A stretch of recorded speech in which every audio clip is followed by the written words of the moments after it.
નમસ્કાર મિત્રો, સ્વાગત છે તમારું અમારી યુટ્યુબ ચેનલમાં। તો મિત્રો, તાજેતરમાં જીપીએસસી એટલે કે ગુજરાત જાહેર સેવા આયોગ દ્વારા રાજ્ય વેરા નિરીક્ષક વર્ગ 3ની પોસ્ટ પર ભરતી જાહેર કરવામાં આવેલી છે કે જેમની પ્રાથમિક પરીક્ષા છે તે અંદાજે ડિસેમ્બર 2024માં લેવામાં આવશે। તો આ પરીક્ષાનો અભ્યાસક્રમ કેવો રહેશે તેના વિશે આજના વિડીયોમાં આપણે ચર્ચા કરીશું। પરંતુ તે પહેલા વિડીયો ગમે તો લાઈક અને શેર કરી દેજો, ચેનલમાં નવા હોય તો ચેનલને સબસ્ક્રાઇબ કરી દેજો। તો ચાલો મિત્રો, વિડીયોની શરૂઆત કરીએ।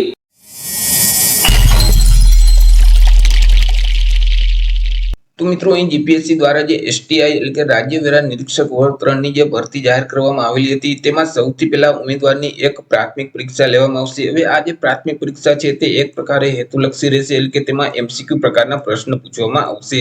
કુલ 200 એમસીક્યુ પ્રકારના પ્રશ્ન પૂછવામાં આવશે। એક પ્રશ્નનો 1 માર્ક, એવી રીતે 200 માર્કનું પેપર રહેશે। પેપર લખવા માટે તમને 2 કલાકનો સમયગાળો આપવામાં આવશે।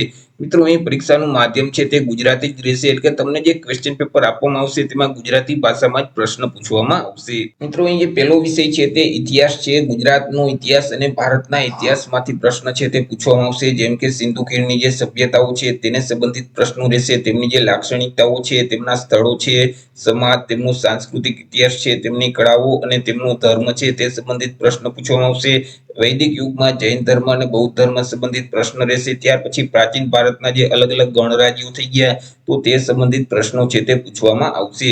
ત્યાર પછી મિત્રો, અલગ અલગ જે સામ્રાજ્યો થઈ ગયા, જેમ કે મૌર્ય અને ગુપ્ત સામ્રાજ્ય, ચોલા અને પલ્લવ રાજવંશો, વિજયનગર સામ્રાજ્ય, તો તેમાંથી પણ પ્રશ્ન છે તે પૂછવામાં આવશે। ત્યાર પછી મિત્રો, ગુજરાત રાજ્યમાં પણ અલગ અલગ અગત્યના રાજવંશો થઈ ગયા તો તેમને સંબંધિત પણ પ્રશ્ન છે તે પૂછવામાં આવશે, જેમ કે તેમની અસરો અને તેમનું જે પ્રદાન છે, તેમની મહત્વની નીતિઓ છે, તેમનું વહીવટી તંત્ર છે, અર્થતંત્ર છે, સમાજ, ધર્મ, કલા, સ્થાપત્ય અને સાહિત્ય સંબંધિત પ્રશ્ન પૂછવામાં આવશે।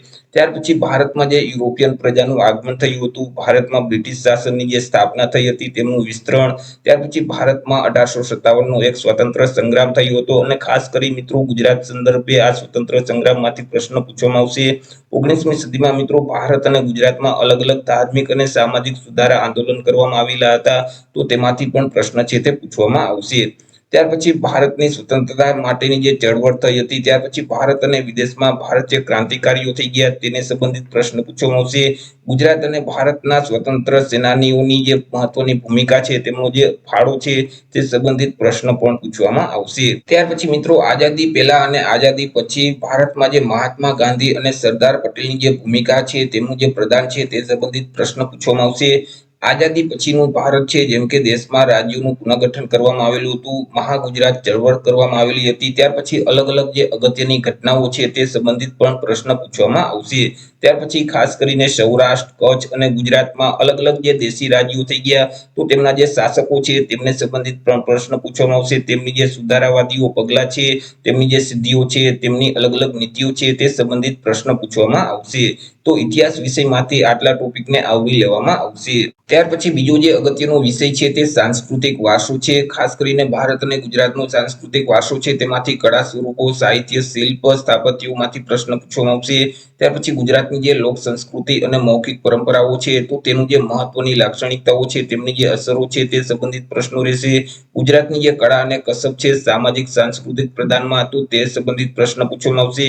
ગુજરાતમાં આદિવાસીનું જે જનજીવન છે તે સંબંધિત પ્રશ્નો પૂછવામાં આવશે। તે સિવાય ગુજરાતના અલગ અલગ જે તીર્થ સ્થળો છે, પર્યટન સ્થળો છે તેને સંબંધિત પ્રશ્નો પણ પૂછવામાં આવશે। ત્યાર પછી ત્રીજો જે અગત્યનો વિષય છે તે ભારતીય રાજ્ય વ્યવસ્થા અને ભારતનું બંધારણ છે। ભારતીય બંધારણમાંથી પણ અગત્યના સવાલો પૂછવામાં આવશે, જેમ કે ભારતીય બંધારણનો ઉદ્ભવ અને વિકાસ થયો, ત્યાર પછી ભારતીય બંધારણની અગત્યની જે લાક્ષણિકતાઓ છે, ભારતીય બંધારણનું આમુખ છે, ત્યાર પછી બંધારણમાં આપવામાં આવેલા જે મૂળભૂત અધિકારો અને મૂળભૂત ફરજો છે, ત્યાર પછી માર્ગદર્શક સિદ્ધાંતો છે તે સંબંધિત પ્રશ્ન પૂછવામાં આવશે। ત્યાર પછી અત્યાર સુધી અગત્યના જે બંધારણીય સુધારા કરવામાં આવેલા છે તેને લગતા પણ પ્રશ્ન પૂછવામાં આવશે। તેમની જે મહત્વની જોગવાઈઓ છે, અંતર્નિહિત માળખું છે તે સંબંધિત પ્રશ્ન પૂછવામાં આવશે। ત્યાર પછી મિત્રો, અહીં રાજ્ય વ્યવસ્થામાં સંઘ અને રાજ્યોના જે અલગ અલગ કાર્યો છે, તેમની જે જવાબદારીઓ છે તેમાંથી પણ પ્રશ્ન પૂછવામાં આવશે। ત્યાર પછી ભારતીય સંસદ અને રાજ્યોનું જે વિધાનમંડળ છે તે સંબંધિત પ્રશ્ન પૂછવામાં આવશે, જેમ કે તેમનું જે માળખું છે, તેમના કાર્યો, તેમની સત્તાઓ, તેમના જે વિશેષાધિકારો છે તેને લગતા પણ પ્રશ્ન પૂછવામાં આવશે। ત્યાર પછી મિત્રો, અહીં રાષ્ટ્રપતિ અને રાજ્યપાલની જે અલગ અલગ ભૂમિકાઓ છે તે સંબંધિત પણ પ્રશ્ન પૂછવામાં આવશે। ત્યાર પછી મિત્રો ભારતમાં આવેલ જે અલગ અલગ બંધારણીય સંસ્થાઓ છે, જીપીએસસી છે તે પણ એક બંધારણીય સંસ્થા છે. તો આવી અલગ અલગ જે બંધારણીય સંસ્થાઓમાંથી પ્રશ્ન પૂછવામાં આવશે. વૈધાનિક સંસ્થાઓ છે, નિયમનકારી અને અર્ધ ન્યાયકારી જે સંસ્થાઓ છે તેને સંબંધિત પ્રશ્નો રહેશે. ત્યાર પછી પંચાયતી રાજ સંબંધિત પ્રશ્ન રહેશે. ત્યાર પછી જાહેર નીતિ અને શાસન ઉપર ઉદારીકરણ, ખાનગીકરણ અને વૈશ્વિકરણનો જે પ્રભાવ પડ્યો છે તે સંબંધિત પણ પ્રશ્ન છે તે પૂછવામાં આવશે. ત્યાર પછી મિત્રો અહીં અલગ અલગ જે અધિકારો છે, જેમ કે માનવ અધિકારો, સ્ત્રીઓના અધિકારો, અનુસૂચિત જાતિ અનુસૂચિત જનજાતિઓના અધિકારો છે, બાળકોના અધિકારો છે, તો તે સંબંધિત પણ પ્રશ્ન છે તે પૂછવામાં આવશે. તે સિવાય મિત્રો ભારતની વિદેશ નીતિ અને આંતરરાષ્ટ્રીય સંબંધોને લગતા પ્રશ્ન પૂછવામાં આવશે. ત્યાર પછી મિત્રો આંતરરાષ્ટ્રીય અગત્યની જે સંસ્થાઓ, એજન્સીઓ અને વિવિધ સંગઠનો આવેલા છે તો તેમનું જે માળખું અને અધિકૃત આદેશો સંબંધિત પ્રશ્ન પૂછવામાં આવશે. ત્યાર પછી કેન્દ્ર અને રાજ્ય સરકારની અગત્યની જે નીતિઓ છે, અગત્યના જે કાર્યક્રમો થતા હોય છે તે સંબંધિત પણ પ્રશ્ન છે તે પૂછવામાં આવશે. ત્યાર પછી ચોથો જે અગત્યનો વિષય છે તે ભારતીય અર્થતંત્ર અને આયોજન છે. જેમ કે આઝાદી પહેલાનું ભારતીય અર્થતંત્ર કેવું હતું, ત્યાર પછી ભારતમાં આયોજનની કામગીરીનો ઉદ્ભવ અને વિકાસ, ઐતિહાસિક ચર્ચાઓ છે, આયોજનના અલગ અલગ જે મોડેલો છે, સમયાંતરે તેમાં કરવામાં આવેલા જે અલગ અલગ ફેરફારો છે તે સંબંધિત પ્રશ્નો રહેશે. ત્યાર પછી મિત્રો અહીં સુધારાઓ પછીના સમયમાં ભારતીય અર્થતંત્ર કેવું હતું, નવા આર્થિક સુધારાઓ કરવામાં આવેલા તે સંબંધિત પ્રશ્ન રહેશે. ત્યાર પછી નીતિ આયોગ સંબંધિત પ્રશ્ન રહેશે. જેમ કે નીતિ આયોગના ઉદ્દેશો છે, તેમનું બંધારણ, તેમના કાર્યો છે, તેને લગતા પ્રશ્ન પૂછવામાં આવશે. ત્યાર પછી મિત્રો અહીં કૃષિ ઉદ્યોગ અને સેવા ક્ષેત્રમાં વિવિધ આર્થિક નીતિઓ અપનાવવામાં આવી, તેમાં જે સુધારાઓ કરવામાં આવેલા તે સંબંધિત પ્રશ્ન પૂછવામાં આવશે. ત્યાર પછી ભારતીય અર્થતંત્રમાં આંતરરાષ્ટ્રીય માળખું છે, બેન્કિંગ અને વીમો છે, તો તે સંબંધિત પ્રશ્ન પણ પૂછવામાં આવશે. જેમ કે નિયમનકારી માળખું, ભારતીય અર્થતંત્ર પર જે ખાનગીકરણનો જે પ્રભાવ પડ્યો છે, તેમનો વિકાસ અને પડકારો અને તેમની જે તકો છે તે સંબંધિત પ્રશ્નો છે તે પૂછવામાં આવશે. તે સિવાય મિત્રો ભારતીય જાહેર વિત્ત વ્યવસ્થા એટલે કે મિત્રો ટેક્સ સંબંધિત પ્રશ્ન પૂછવામાં આવશે. ભારતમાં કર પદ્ધતિ કઈ છે. ત્યાર પછી મિત્રો જાહેર ખર્ચ, જાહેર દેવું, ભારતીય અર્થતંત્રમાં ખાદ્ય અને સહાય, કેન્દ્ર અને રાજ્યના અલગ અલગ નાણાકીય સંબંધો છે. ત્યાર પછી વસ્તુ અને સેવા કર એટલે કે જીએસટી સંબંધિત પ્રશ્ન રહેશે. ખાદ્ય અને સૂચિતાર્થો, ભારતીય જાહેર વિત્ત વ્યવસ્થા સાથે અલગ અલગ જે સંસ્થાઓ સંકળાયેલી છે તે સંબંધિત પ્રશ્ન પૂછવામાં આવશે. ત્યાર પછી કેન્દ્રીય નાણાં પંચ અને રાજ્યોનું જે નાણાં પંચની જે અલગ અલગ ભૂમિકાઓ છે તેને લગતા પ્રશ્ન પૂછવામાં આવશે.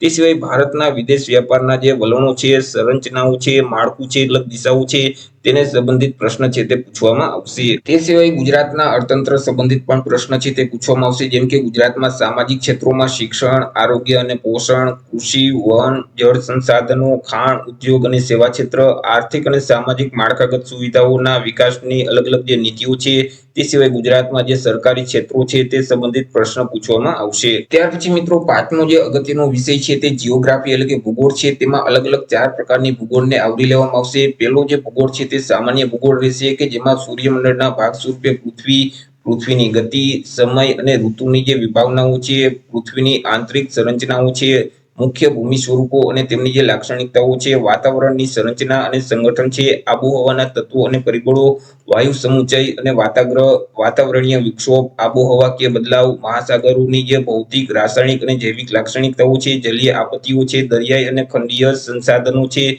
તો તે સંબંધિત પ્રશ્ન રહેશે. ત્યાર પછી બીજી અગત્યની ભૂગોળ છે તે ભૌતિક ભૂગોળ રહેશે, જેમાં ખાસ કરીને ભારત, ગુજરાત અને વિશ્વના સંદર્ભમાં ભૌતિક ભૂગોળ સંબંધિત પ્રશ્ન પૂછવામાં આવશે. તેમની જે મુખ્ય પ્રાકૃતિક વિભાગો છે, ભૂકંપ અને ભૂસ્ખલન છે, કુદરતી અપવાહ છે, મોસમી આબોહવાના પ્રદેશો છે, તે સિવાય વાતાવરણીય વિક્ષોભ છે, ચક્રવાત છે, કુદરતી વનસ્પતિ છે, અલગ અલગ જે રાષ્ટ્રીય ઉદ્યાનો અને અભયારણ્યો બનાવવામાં આવેલા છે તે સંબંધિત પ્રશ્નો રહેશે. જમીનના જે મુખ્ય પ્રકારો, ખડકો અને ખનિજો સંબંધિત પ્રશ્ન પૂછવામાં આવશે. ત્યાર પછી મિત્રો ત્રીજી જે અગત્યની ભૂગોળ છે તે સામાજિક ભૂગોળ રહેશે. તેમાં પણ ખાસ કરીને ભારત, ગુજરાત અને વિશ્વના સંદર્ભમાં સામાજિક ભૂગોળને લગતા પ્રશ્ન પૂછી લેવામાં આવશે. જેમ કે વસ્તીનું વિસ્તરણ છે, વસ્તી ઘનતા છે, વસ્તી વૃદ્ધિ છે, ત્યાર પછી સ્ત્રી પુરુષનું પ્રમાણ છે, તેમની સાક્ષરતા છે, ત્યાર પછી વ્યવસાયિક સંરચનાઓ છે, અનુસૂચિત જાતિ અનુસૂચિત જનજાતિની વસ્તીઓ છે, નૂરજાતિ સમૂહ છે, ભાષાકીય સમૂહ છે, ગ્રામીણ અને શહેરી ઘટકો છે, શહેરીકરણ અને સ્થળાંતરને સંબંધિત પ્રશ્ન રહેશે. ત્યાર પછી મહાનગરીય પ્રદેશો સંબંધિત પ્રશ્ન પૂછી લેવામાં આવશે. અને ચોથી જે ભૂગોળ છે તે આર્થિક ભૂગોળ રહેશે કે જેમાં મિત્રો અર્થતંત્રના મુખ્ય વિભાગો છે, કૃષિ, ઉદ્યોગો, સેવાઓ અને તેમની જે મુખ્ય લાક્ષણિકતાઓ છે, ત્યાર પછી પાયાના જે અલગ અલગ ઉદ્યોગો છે, કૃષિ, ખનિજ, જંગલ, ઈંધણ એટલે કે બળતણ અને માનવ શ્રમ આધારિત જે ઉદ્યોગો છે, તેમનું પરિવહન અને વેપાર, તેમની પદ્ધતિઓ, તેમાં આવતી જે અલગ અલગ સમસ્યાઓ છે તે સંબંધિત પ્રશ્ન પૂછવામાં આવશે.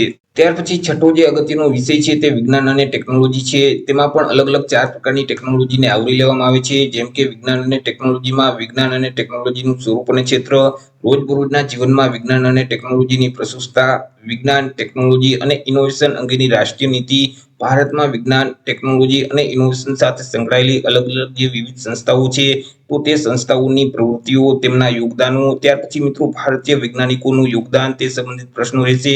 ત્યાર પછી બીજી જે ટેકનોલોજી છે તે આઈસીટી છે, એટલે કે ઇન્ફોર્મેશન અને કોમ્યુનિકેશન ટેકનોલોજી.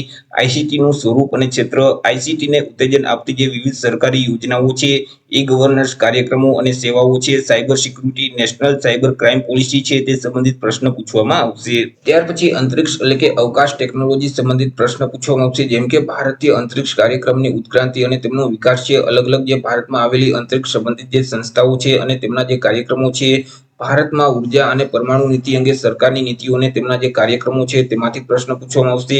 ત્યાર પછી પર્યાવરણ વિજ્ઞાનમાંથી પણ પ્રશ્ન છે તે પૂછવામાં આવશે, જેમ કે રાષ્ટ્રીય અને આંતરરાષ્ટ્રીય કક્ષાએ પર્યાવરણની જાળવણી માટે અલગ અલગ જે નીતિઓ ઘડવામાં આવતી હોય છે, બંને દેશો વચ્ચે અલગ અલગ સંધિઓ કરવામાં આવતી હોય છે, તેને લગતા પ્રશ્ન પૂછવામાં આવશે.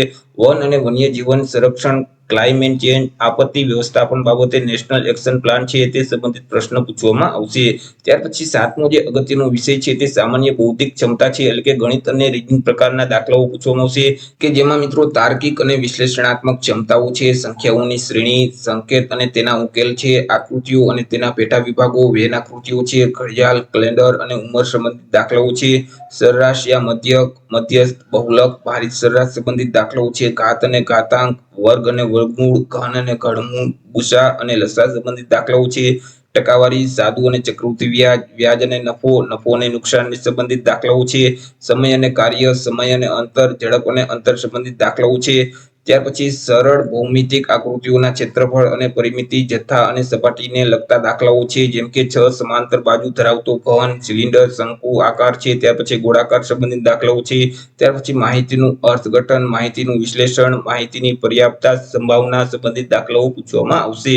અને આઠમો જે અગત્યનો વિષય છે તે પ્રાદેશિક, રાષ્ટ્રીય અને આંતરરાષ્ટ્રીય કક્ષાએ અગત્યની જે મહત્વની ઘટનાઓ બનતી હોય છે, કે જેને આપણે વર્તમાન પ્રવાહ કહીએ છીએ, કરંટ અફેર કહીએ છીએ, તેને લગતા પ્રશ્ન છે તે પૂછવામાં આવશે. તો આવી રીતે મિત્રો જે જીપીએસસી દ્વારા રાજ્ય વેરા નિરીક્ષક વર્ગ 3 ની જે પ્રાથમિક પરીક્ષા લેવામાં આવશે, તો તેમનો લેખિત પરીક્ષાનો અભ્યાસક્રમ કંઈક આ મુજબનો રહેશે. તમારે જો આ પરીક્ષા પાસ કરવી હોય તો આટલા અગત્યના 8 વિષયને કમ્પ્લીટ કરવાના રહેશે. આશા રાખું છું વિડીયો પસંદ પડ્યો હોય તો લાઈક અને શેર કરી દેજો. ચેનલમાં નવા હોય તો ચેનલને સબસ્ક્રાઇબ કરી દેજો. ફરી મળીશું એક નવા ટોપિક સાથે એક નવા વિડીયોમાં. ત્યાં સુધી જય હિન્દ, વંદે માતરમ.